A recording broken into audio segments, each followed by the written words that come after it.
All right, Holden, thank you. Tonight, we'd like to introduce you to the story of Brian Hakeem Simpson.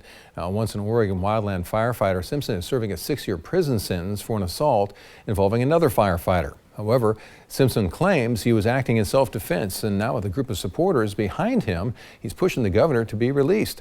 Our Portland news partners investigated the case, and KZI anchor Madison Yeesh has a closer look at what they found. I do not deserve to be here for defending myself. This is a constitutional issue of you have the right to defend yourself if you are being attacked, and that's what I did. Back in June 2024, Brian Hakeem Simpson was working with a grayback forestry crew, staying in firefighting housing near Grants Pass during an off day. According to trial transcripts, another firefighter named Brandon Olson woke up and confronted workers, telling them to shut the F up. When Simpson responded, he claimed Olson, who is white, told him to, quote, pull your effing pants up, N-word.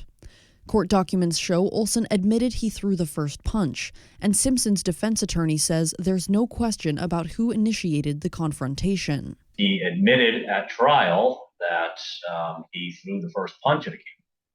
No ifs, ands, or buts about it. Simpson punched back. The two fought, and when Olson got up and came back, Simpson says he hit him a few more times and kicked him. My opinion is I don't think it was a crime because I believe he was acting in self-defense. In August 2024, an all-white jury found Simpson guilty of assault in the second degree.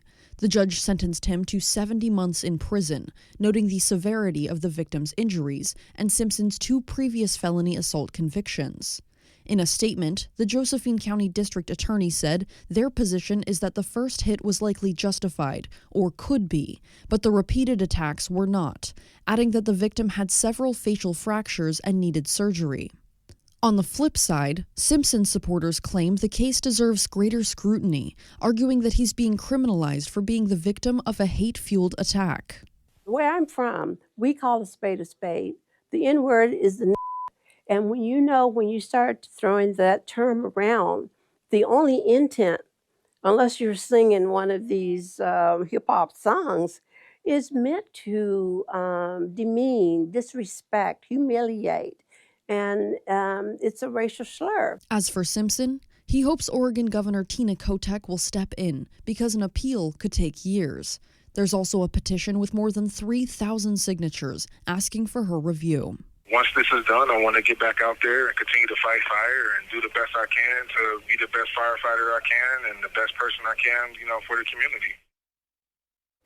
That's Madison Yeesh reporting. Now, the victim in this case, Brandon Olson, is suing Grayback Firefighting for $1.8 million, claiming they should have never hired Simpson. He could not be reached for comment.